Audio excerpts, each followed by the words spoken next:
Assalamualaikum warahmatullahi wabarakatuh. Kita masuk ke materi perusahaan manufaktur 3B jilid 1. Nah, di sini ada karakteristik operasi. Sudah pernah Ibu jelaskan di kelas 11. Komponen biaya produksi itu ada 3 di dalam perusahaan manufaktur ya. Bahan baku, overhead, dan tenaga kerja. Klasifikasi biaya fungsional bisa kalian lihat. Di situ ada bahan penolong, bahan baku, biaya tenaga kerja, biaya overhead. Oke. Nah, di sini kita masuk ke pencatatan akuntansi perusahaan manufaktur. Kegiatan perusahaan industri manufaktur terbagi menjadi 3, yaitu pembelian bahan baku, proses produksi, dan penjualan barang jadi. Kalian bisa lihat catatan kalian. Nah, yang pertama itu ada pembelian bahan baku.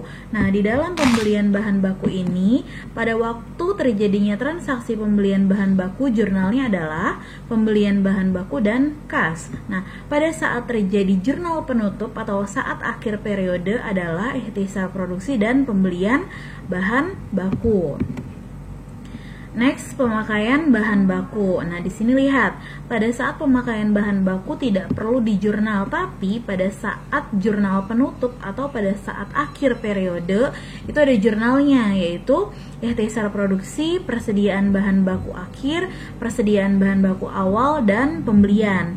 Bagaimana cara penyelesaian atau bagaimana cara menemukan nominal ikhtisar produksi? Di bawah ya caranya, yaitu persediaan bahan baku awal ditambah pembelian bahan baku dikurang persediaan bahan baku akhir, jadi adalah ikhtisar produksi.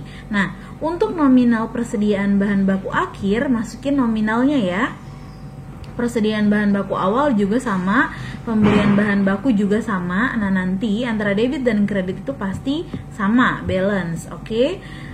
Cukup paham sampai dengan pemakaian bahan baku? Kalian ikuti jurnal-jurnal yang sudah Ibu berikan ini.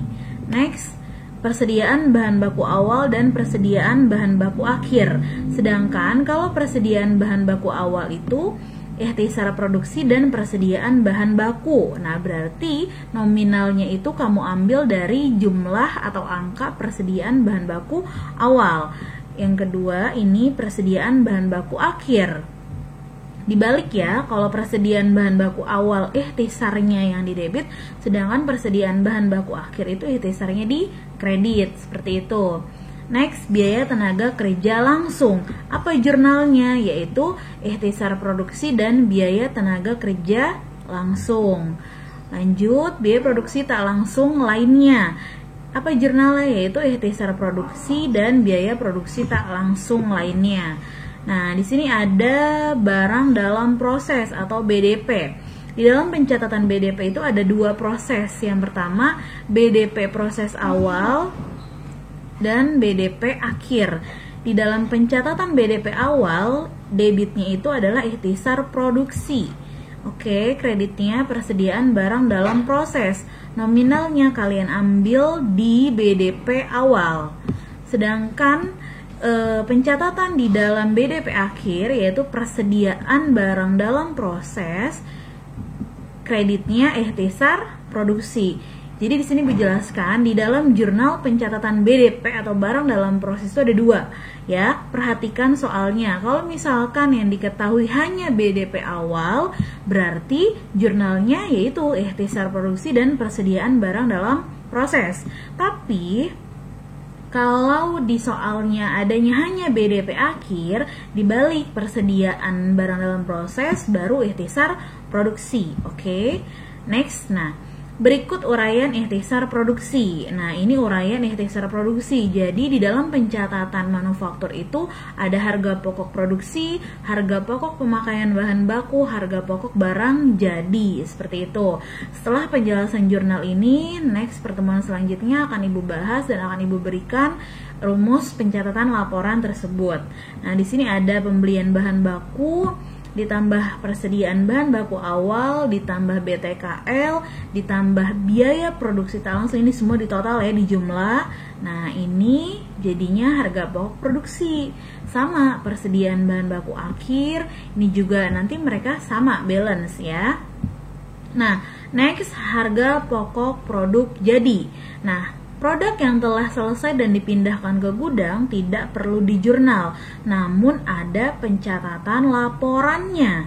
Oke, jadi kamu nggak usah bikin jurnal produk jadi. Nah, karena dia ada catatan laporannya, yaitu harga pokok produk jadi.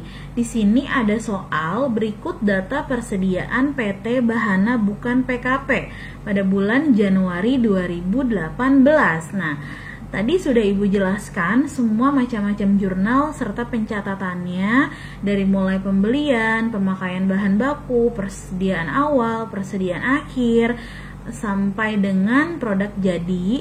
Nah, di sini ada data persediaan dari mulai tanggal 1 Januari sampai dengan tanggal 31 Januari. Nah, di sini kalian diminta buatlah jurnal untuk mencatat data tersebut. Silahkan kalian buat jurnal sesuai yang tadi sudah Ibu sampaikan. Dibuka lagi catatannya, perhatikan ya. Berarti di sini ada apa? Sekarang Ibu kasih contoh satu. Ya, dari mulai pembelian bahan baku dulu. Tadi apa jurnal pembelian bahan baku? Nah, kamu lihat pembelian bahan baku jurnalnya apa? Nah, di sini berarti ada kan pembelian bahan baku totalnya 124.500.000. Tinggal dimasuk-masukin ke masing-masing jurnal yang sudah Ibu berikan dan Ibu jelaskan tadi. Cukup paham sampai di sini?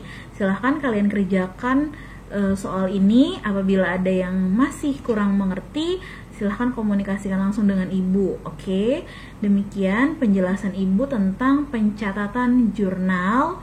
Next, kita tentang pencatatan harga pokok. Oke, sekian dari Ibu. Wassalamualaikum warahmatullahi wabarakatuh.